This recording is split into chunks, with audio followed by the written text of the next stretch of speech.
Salut à tous, alors bienvenue dans cette nouvelle vidéo. Vous imaginez bien, c'est les moissons. Alors il va y avoir un petit décalage, là on est le 2 juillet aujourd'hui. On a attaqué les orges d'hiver hier soir pour tester. On a commencé en début d'après-midi vers 16 d'humidité, ce qui est quand même important pour ce genre de culture là parce qu'on doit être en dessous de 14. Et 2-3 heures après, on est descendu justement à 14. Donc en l'espace de quelques heures, vous avez pu voir, on est capable de récupérer des points d'humidité, surtout avec ces temps-là. Et on se dépêche parce que demain, ils annoncent de la flotte, comme par hasard. Alors vous verrez tout à l'heure, en fait la parcelle d'orge d'hiver fait 19 hectares. Et elle est enclavée dans une autre parcelle d'orge de printemps, qui elle fait 15 hectares. En fait c'est ma grande parcelle où j'avais fait du blé l'année dernière, où vous aviez pu voir la moissonneuse, elles étaient côte à côte avec la grosse bécane qui m'a été prêtée par Vincent Clouet. Et l'orge de printemps, ça va pas être pareil, parce que pour le coup, j'ai pas pu la désherber comme vous avez pu voir dans les dernières vidéos, et c'est un peu plus dégoûtant, on retrouve pas mal de raigrats, donc ça va impacter le rendement. Mais pour le coup, l'orge d'hiver qu'on a battu hier, on est sur 62 de PS, donc c'est le poids spécifique. En fait, c'est un poids par rapport à un volume prédéfini, entre autres 1 mètre cube. On est sur 62, donc c'est, on va dire, la petite moyenne. Alors sûrement dû à la sécheresse, enfin au coup de chaud qu'on a pu avoir il y a quelques semaines. Il y a eu aussi du gel. Mais bon, quoi qu'il en soit, on a quand même une belle récolte cette année. On fait des pointes à plus de 85 quintaux, on le voit avec la machine, je vous montrerai tout à l'heure. Ce qui, pour des terres comme ici, c'est extraordinaire. Donc je peux vous dire que ça fait plaisir, 2-3 années pas top, dont surtout l'année dernière catastrophique. Ça paye enfin! Ce matin j'ai reçu un camion de marne. Donc la marne c'est ça. Vous voyez, en fait c'est du caillou. Comme vous le savez, j'ai des terres acides ici, quand mon père a repris à l'époque, et il mettait énormément de cette marne justement pour remonter les pH. Là aujourd'hui on est entre 6,5, 6,8, 6,9, donc c'est vraiment bien. Par contre il faut maintenir ce pH. C'est pour ça que maintenant, chaque année, je tourne sur différentes parcelles et je mets entre 3 et 4 tonnes de calcaire broyé à l'hectare, justement pour garder un pH qui se maintienne en dessous de 7, mais pas trop non plus en dessous de 6, si vous voyez ce que je veux dire. Donc en fait, il faut faire de l'entretien dans les parcelles. C'est pour ça que chaque année, vous verrez des tas de marnes, de calcaire broyé que je vais épandre dans différentes parcelles. Ce ne sera pas toujours les mêmes, je vais essayer de faire une rotation tous les 5-6 ans. On se fera sûrement une petite vidéo, big tracteur, big épandeur. Alors c'est pas chez moi évidemment, je loue, en fait c'est un gars qui vient faire une prestation chez nous.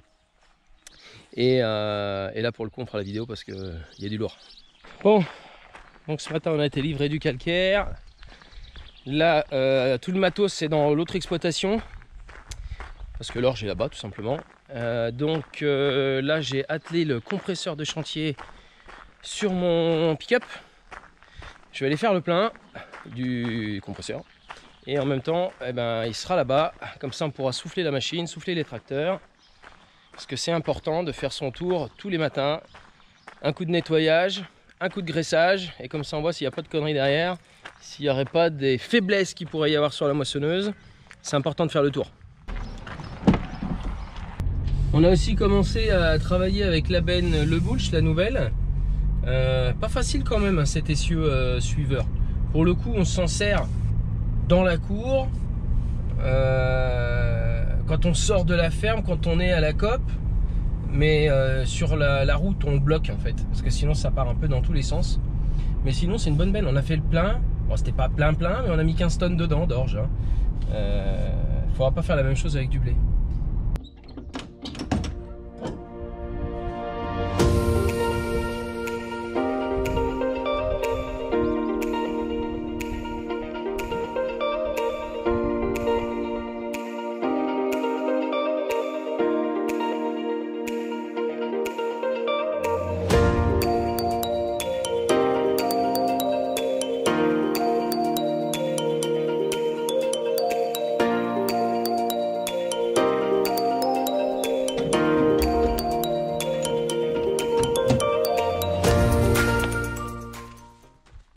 En fait, chaque plein, on marque sur notre petit calepin la date, le nombre de litrages, pour quelle machine. Comme ça, ça nous permet de suivre un petit peu les consommations. Voilà. Cette année, on ne stocke pas d'orge. Je vais juste en garder une petite remorque au cas où le colza ne lève pas comme l'année dernière, comme l'année d'avant, comme l'année d'avant. Bon là avec la pluie qu'on a pris, je vais essayer de travailler les sols le moins possible. J'ai juste déchaumé, donc travailler superficiellement avec l'Aragon, l'outil à disque. Donc ce que je vais faire cette fois-ci, c'est qu'en fait on va décompacter et on va semer directement derrière, comme on le faisait en fait quand on labourait, quoi. On laboure et quelques heures après on sème. Par contre cette année on va garder du blé. J'en ai vendu une partie en septembre de 110 tonnes. Et puis le reste fait à peu près 400 tonnes. Donc ça me permettra d'en garder un peu et de le vendre au meilleur prix. Et je vous avoue, ça fait des années que je suis les cours. J'essaie de voir ce qui se passe à l'international. J'essaie de voir la climatologie dans les différents pays. J'arrive jamais à vendre au bon moment, quoi.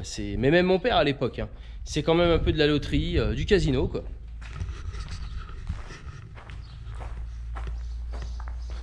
Donc voilà, la grillagée.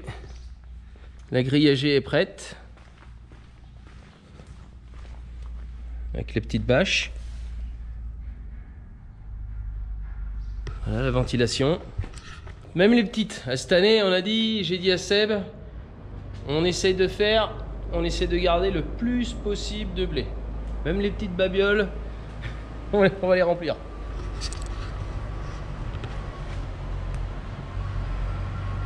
Voilà Sébastien. Sébastien. Donc voilà, les grosses sont prêtes aussi, le ventilo. Important pour garder, pour éviter la surchauffe des cellules. Donc vous voyez en fait, ce ventilateur là, donc l'air pousse par là-bas et vient en fait dans le tuyau de drainage qui lui est percé et donc évidemment va souffler pour rafraîchir le blé. La bécane est prête, nickel. Les relèves épis sont montés. Alors vous allez dire pourquoi on a mis les relèves épis? Bah, tout simplement parce que les sangliers... Alors non pas parce que ça a été couché avec l'eau et la tempête, mais tout simplement parce que les sangliers, ils trouvent une bonne maison en fait. Ça nous gratterait les pieds là, mais obligé de mettre les relèves épis justement.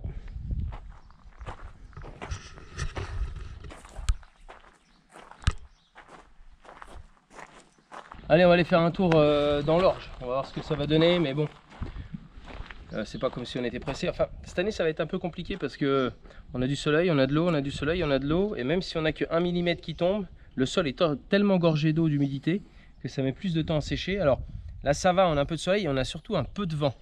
Mais le grain peut être sec, mais la paille peut être humide. Alors, le problème, c'est que la machine, ça va beaucoup moins vite parce qu'en plus, on broie la paille d'orge. Comme je vous ai expliqué cette année, j'essaie d'embroyer le plus possible maintenant. Et la paille qui a été enlevée pour les colzas et là où je vais apporter du compost, eh bien, ira chez mon ami éleveur qui, à la place, me mettra encore du fumier. Enfin, on va se débrouiller, un truc comme ça. L'orge de printemps, Sébastien, elle va pas tarder non plus. Oui, mais c'est tout ça là. Ouais, c'est tout le vert là. Ben, c'est pour ça, il faut essayer d'attaquer à battre à 12h30. Ouais. Sens cette odeur de paille là, Sébastien? Ça sent bon. Ça sent bon. Alors ce qu'il faut, c'est que là on est dans une partie très sableuse qui a d'ailleurs été impactée un peu par le chaud. C'est là où on a fait des pointes jusqu'à 85 quintaux. Quand on parle de rendement, en fait, c'est le tonnage récupéré en grains à l'hectare. Donc là, on a fait des pointes à 8,5 tonnes, ce qui est extraordinaire. Surtout dans les sols, déjà, la partie sableuse. Après, ça ira un peu mieux encore. On a quand même une orge qui est belle, hein. Pas de raccourcisseur cette année, sur d'ailleurs aucune céréale. Alors le raccourcisseur, en fait, ça sert à quoi? C'est pour éviter qu'il ne monte trop haut, pour éviter qu'il y ait de l'averse, suite à des intempéries, du vent, de la flotte. Et là, en fait, même avec l'eau et le vent, eh ben, elle a bien tenu et les blés aussi. Donc peut-être à cause d'un printemps qui était sec, mais elle est plutôt belle, hein. Puis elle est pas malade, hein. Alors c'est ce qu'on appelle, vous voyez, de la 2 rangs. Voilà. Parce qu'elle a 2 rangs. Celle-ci, elle va servir à faire du fourrage, donc c'est de l'alimentation pour les bêtes. On a aussi de la brassicole. Alors en orge d'hiver, on retrouve souvent ce qu'on appelle escourgeon. C'est souvent de la 6 rangs. Et donc elle va pour la bière. Mais ça fait déjà quelques années que j'en fais plus parce qu'à chaque fois on se prenait une gamelle. Et on s'est dit, bah allez, pourquoi pas tenter de faire de l'orge fourragère en 2 rangs. Alors, elle est un peu moins payée, mais par contre, elle fait un peu plus de rendement. Donc, en fait, on arrive à s'y retrouver, quoi. Bon, 12h30, on a bien mangé. Comme d'habitude, chez la maman. Allez, on va faire chauffer la machine. Et ensuite, on va y mettre un coup de nez, comme on dit.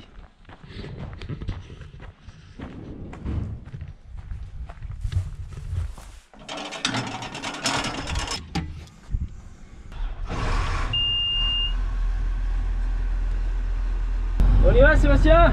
On y va.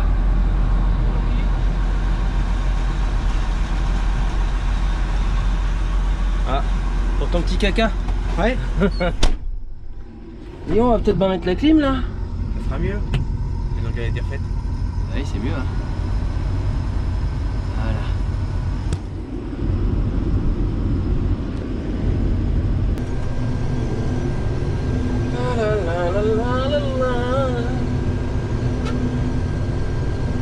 Bon. On va relever la trémie. C'est mieux, non? La trémie. Appuie sur Alors le bouton. pourquoi tu veux Ah non, en- c'est Manuel. C'est Manuel. Pourquoi tu veux relever la trémie? On va essayer d'y voir quelque chose. On va essayer d'en mettre plus. Oh, ça change pas grand chose. Déjà? Bah attends. Ah la vache.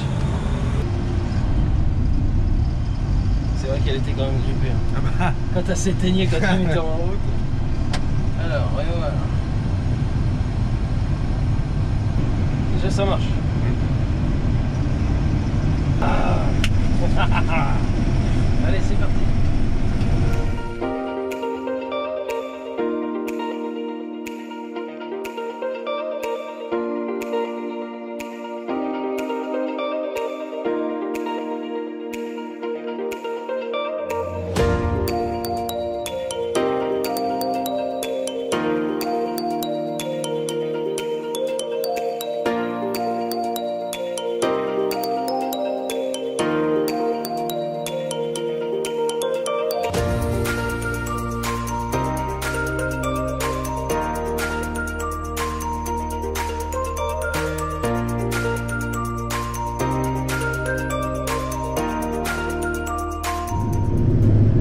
Alors, qu'est-ce que t'en penses?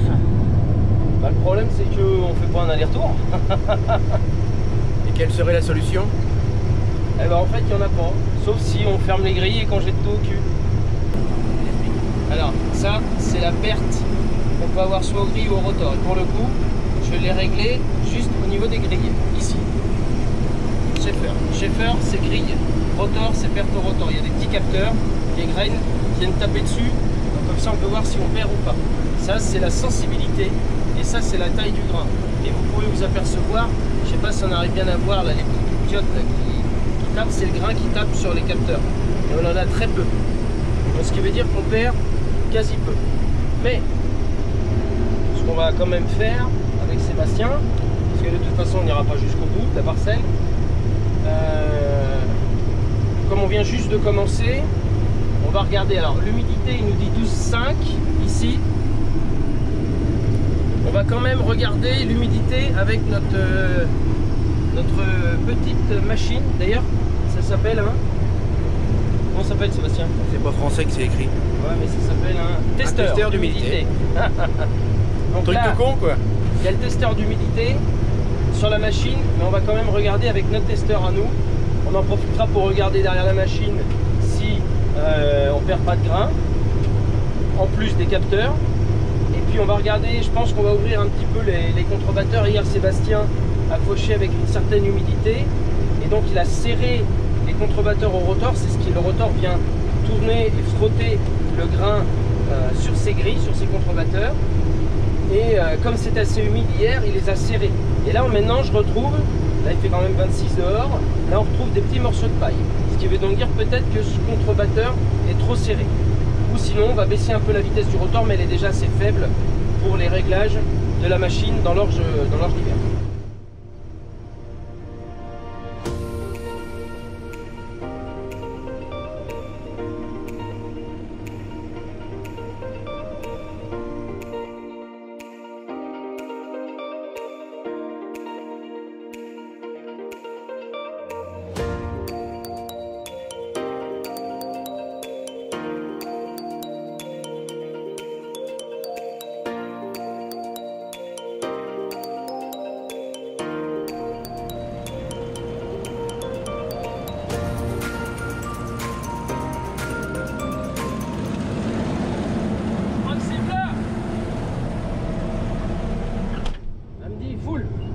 vois? Adi, je suis pleine.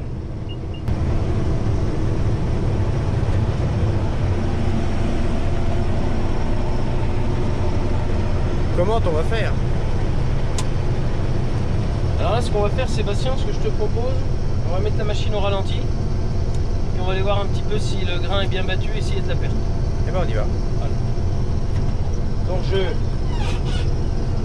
je coupe l'ensemble de la machine au niveau du battage. J'ai coupé la coupe. Moi, quand on descend, enfin, il y a un truc qui est super important. On parle jamais assez de sécurité dans le milieu agricole. Moi, j'ai encore vu des gars qui bourraient la coupe et qui descendaient avec la machine qui tournait. Même si la coupe est éteinte. Ça prend 2 minutes. Au moins, on travaille en toute sécurité. On a vu trop d'accidents avec le matériel agricole.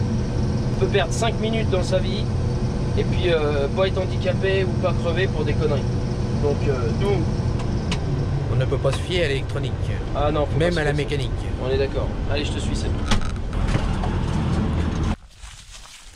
Allez, vas-y, il faut que tu te penches pour souffler. Tu veux pas souffler? Oh merde! T'as pas une soufflette? Allez. Faut pas cette option-là? Là, tu vois quoi? La terre. Il y a un petit grain là. Mais c'est vraiment minime, les pertes. Ouais.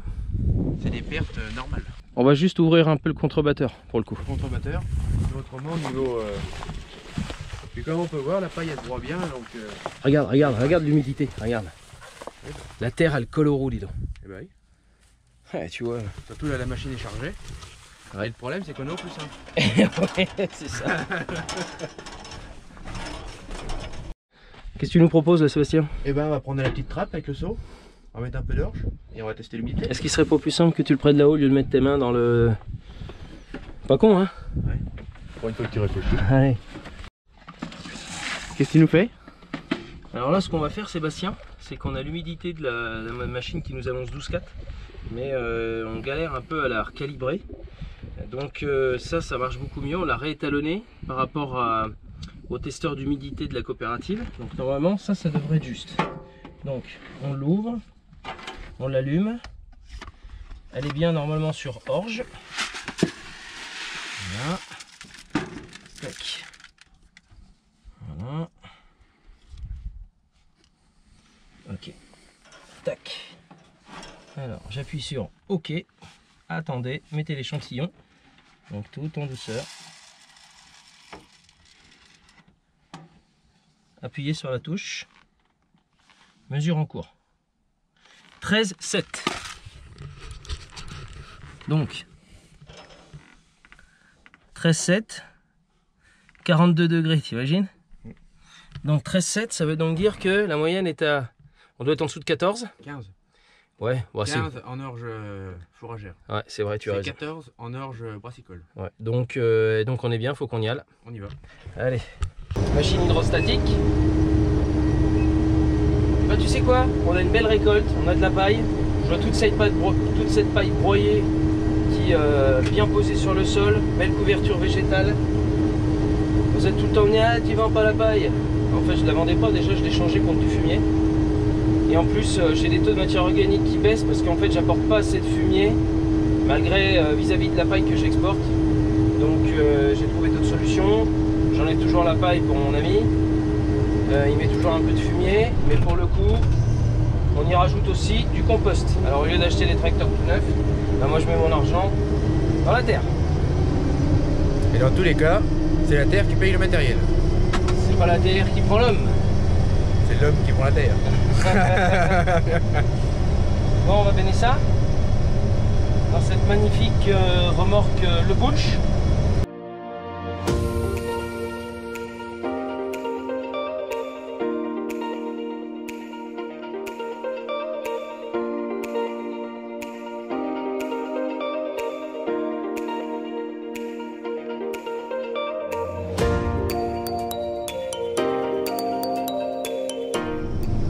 Tu vois, regarde Sébastien.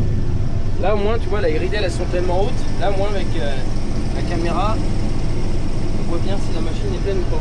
Exactement. Et pour le cas, elle est vide.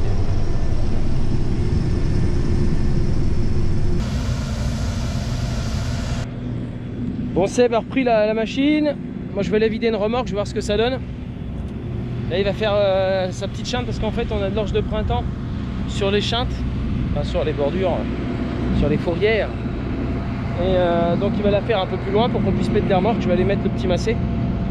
Et puis ensuite j'irai livrer ma remorque parce que j'ai envie de voir ce que ça donne à la COP directement.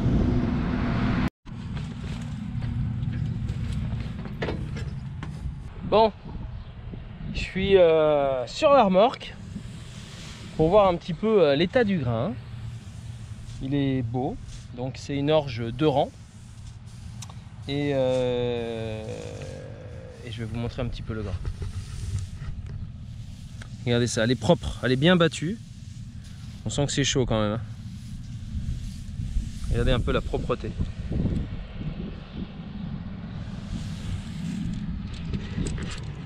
Ce qui veut dire qu'on est dans des conditions de battage quand même assez optimum parce que on a un grain qui se bat bien, qui n'est pas cassé. C'est-à-dire que il se peut parfois qu'avec la vitesse du rotor sur les contrebatteurs ça casse le grain. C'est pas le cas. Et c'est bien battu, il n'y a pas de perte comme vous avez pu voir tout à l'heure. Donc vraiment ça fait plaisir de commencer une moisson comme ça.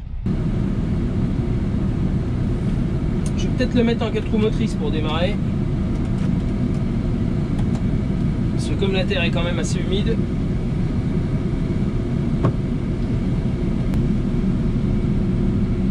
Allez, c'est parti!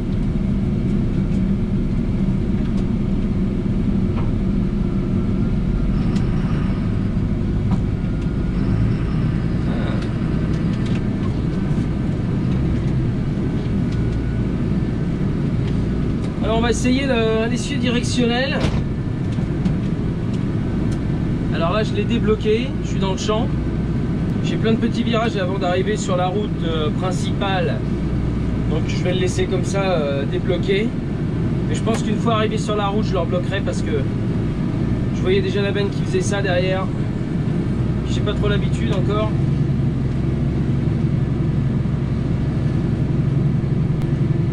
En fait ça emmène le cul de la benne derrière. C'est pour ça que ça m'inquiète un peu avec les fossés. On va rester tranquille. Hein. Ah c'est pas mal quand même les sueurs. Dans les virages comme ça là.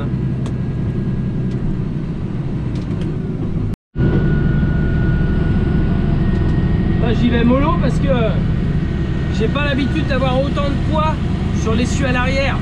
Habituellement la 6 roues c'est une tourelle. Et là je peux vous dire que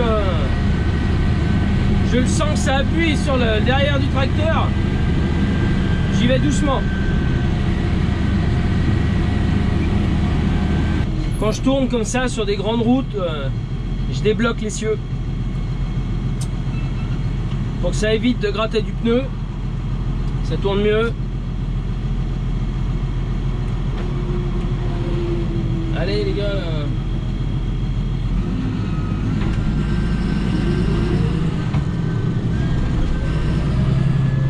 Ah, c'est bien ça.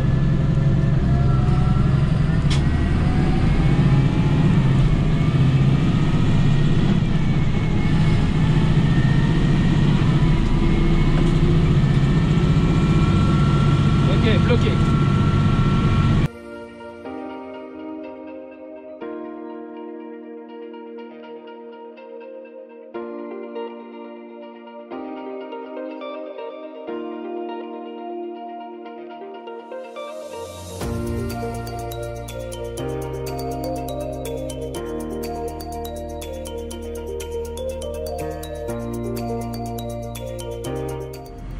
Tonnes 200. Allez, 30 tonnes 200 à plein, tracteur, remorque complète. Allez, je vais aller vider ça dans le trou de fosse, enfin dans la fosse. C'est la première fois que je vais l'utiliser à vider. Allez, c'est parti.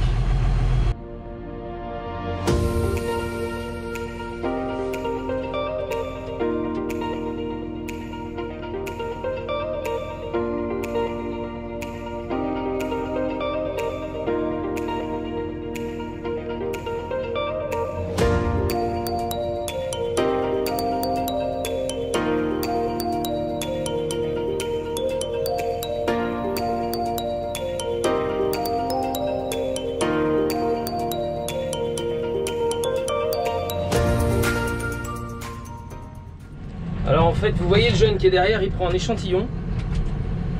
C'est comme ça qu'on va voir l'humidité, la qualité, le poids spécifique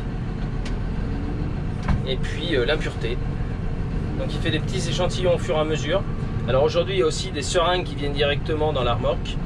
Là, on est dans un ancien silo. D'ailleurs, heureusement qu'ils sont encore là parce que sinon, je ne me vois pas faire 25 km. Donc, on va regarder la qualité de cette orge qui s'appelle Maltese, orge fourragère, 2 rangs. Allez, c'est parti. Bon, ça va? Ça commence à battre? Ouais, ça commence, oui, à Lothier, tout du moins. À Lothier, ça a commencé samedi. Alors, qu'est-ce qu'on a là-dedans? Alors, là, t'as, hop, du coup, 30 tonnes. Ah bah tu vois, 15 tonnes 540, t'as fait 15 tonnes 500, on est pile poil quand on la charge. Par contre, en blé, on va pas la charger pareil. Ah ouais, ils sont pas... En fait, tu vois, c'est une 15 tonnes 5, donc si je veux rester dans les clous, Ouais. je pourrais pas la charger à bloc. Bon, voilà cette Maltese. Comment ça se passe cette saison là? T'as regardé un peu là, à Lothier, il donne quoi, ça donne quoi? Rendement, tout ça, c'est pas mal? Ça a pas l'air d'être trop dégueu pour l'instant. PS est un peu faible, mais Ouais. PS est un peu faible. L'humidité ça va pour l'instant. Tu vois, mon deuxième échantillon, j'étais à 14. Ouais, bah là tu vas être, ouais, je pense qu'on va sur du 14. Donc ça c'est une machine qui permet, donc ce que je vous ai montré tout à l'heure, nous on a une petite machine pour voir l'humidité du grain. Là ça fait l'humidité et ça fait aussi le poids spécifique. Et ensuite on regardera avec le tamis l'impureté. Exactement. Donc là on revient sur l'orge. Ok. Attention.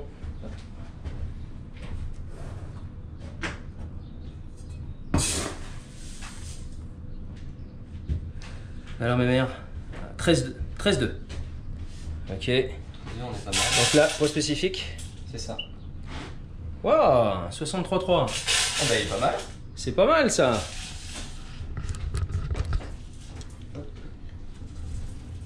Et là, hop. Donc là en fait tu mets 100 grammes, c'est ça? Ouais, c'est ça, exactement. Et ensuite tu t'as mis.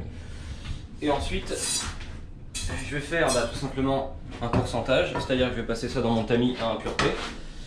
Hop. Je passe ça comme ça.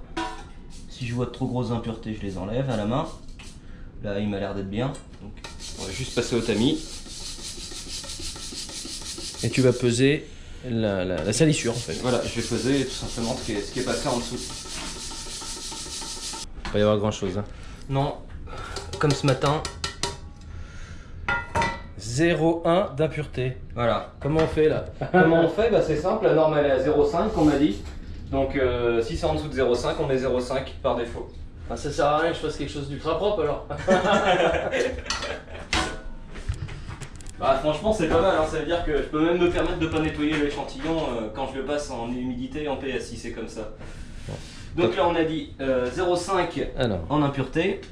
Parce que tu es obligé de mettre un minimum. Voilà. En humidité t'as dit 63,3. Non, ça c'est le PS 63. C'est le PS. Ah merde, c'est le PS, oui. Attends, on disait que ça l'humidité. faisait pas mal. Là, 13,2. ouais c'est ça.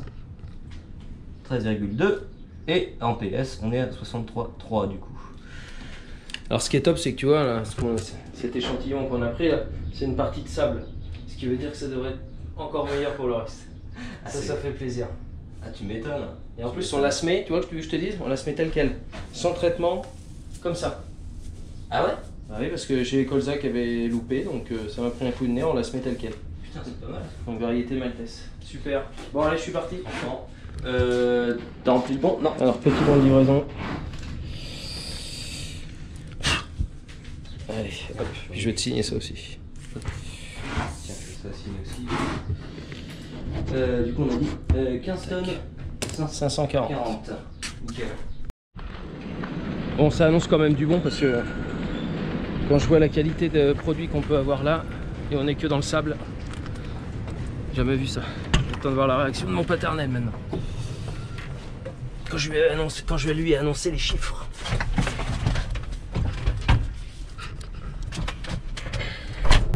Bon, je suis arrivé sur mon petit chemin là, je vais quand même vous donner mes impressions sur cette remorque le Bulch. Bon, alors moi j'ai pas l'habitude d'avoir autant de poids sur le piton, donc tout le poids sur l'essieu. Ça me fait un peu bizarre parce que l'autre, elle fait quand même que 12 tonnes, donc même pas d'ailleurs. Là j'ai quand même beaucoup plus de poids à l'arrière du tracteur, ça me fait plutôt bizarre.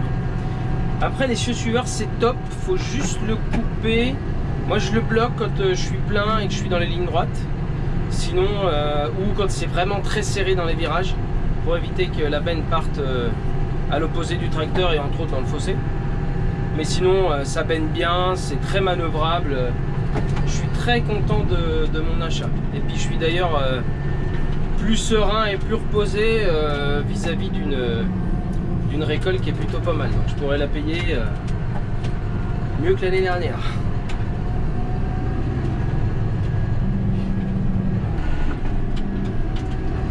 J'ai trouvé un nouveau stagiaire pour s'occuper des remorques. C'est le technicien de la COP. Ça leur fait plaisir d'être dans la machine et de voir un petit peu ce que donne un peu la récolte. Regardez la susurre.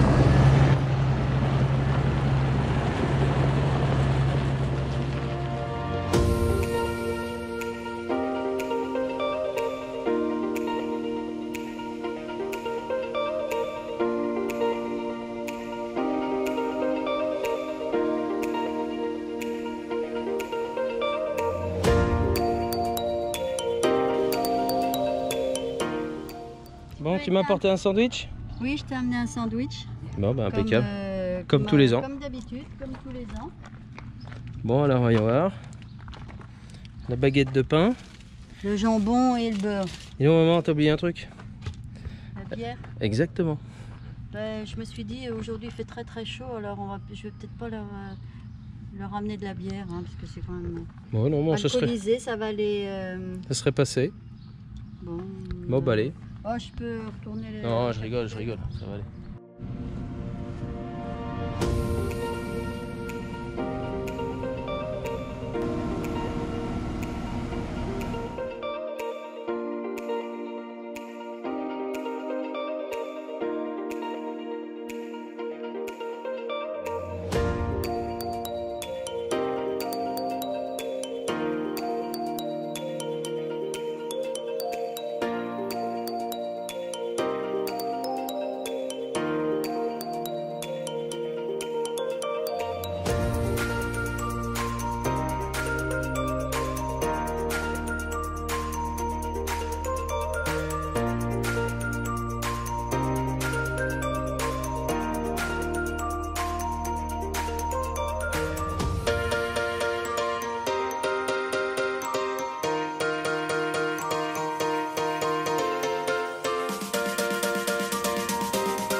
Bon, vous pouvez vous apercevoir que la lumière a commencé à tomber. C'est ma dernière benne. J'en ai fait pas mal. Donc, on a bien tourné avec Seb aujourd'hui. On avait une vingtaine d'hectares là. Il est 8h30. Sachant qu'on en avait fait un petit peu hier soir quand même. La bécane s'est bien dérouillée. La qualité est plutôt là. Elle est plutôt jolie. Elle est propre. C'était facile à battre. Donc ce qu'on va faire, c'est que on va mettre la bécane à l'abri, ils annoncent de l'eau demain. Je vais vider ma dernière benne. On va boire l'apéro et puis on va prendre l'ordi puis on va voir ce que ça fait en rendement.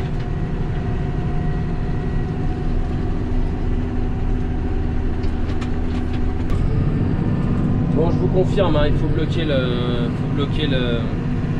l'essieu suiveur hein, quand on a de la ligne droite. Voilà, ça ira bien pour aujourd'hui, comme on dit dans le belly. Bon, on va faire un tour du matériel.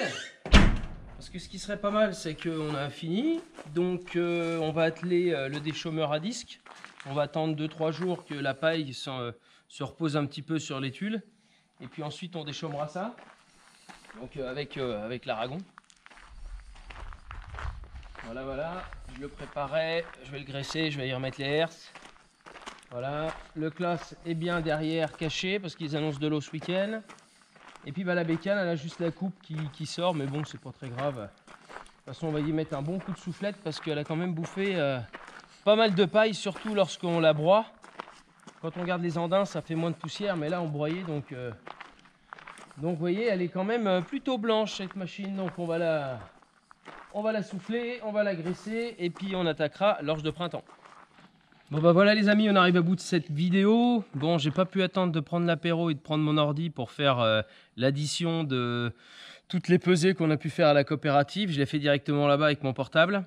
Et là, on est à 75 quintaux.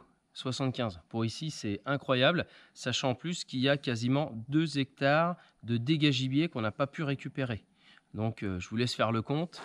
Ça fait plaisir parce que je pense pas qu'on ait fait ça ici depuis pas mal de temps. Je me demande d'ailleurs si on a déjà fait ces rendements-là en orge. On avait dû faire ça il y a 2-3 ans sur l'autre exploitation, sur une trentaine d'hectares aussi. Je vous remettrai la vidéo en haut à droite. Et puis ça fait plaisir parce que on passe de 40 quintaux l'année dernière à 75 en enlevant les 2 hectares qui ont été foutus en l'air par les sangliers, sachant qu'elle fait 19 hectares. Je vous laisse faire le calcul encore une fois. Et puis voilà, c'est tout le travail qui paye, tout le travail qu'on fait avec Sébastien. Il y a la climatologie aussi qui y joue, mais il n'y a pas que ça, quoi. Donc moi les amis, je vous dis à très vite pour de nouvelles aventures sur ma chaîne d'Alexandre de Pro Deal Center et sûrement pour des moissons. Ciao les amis.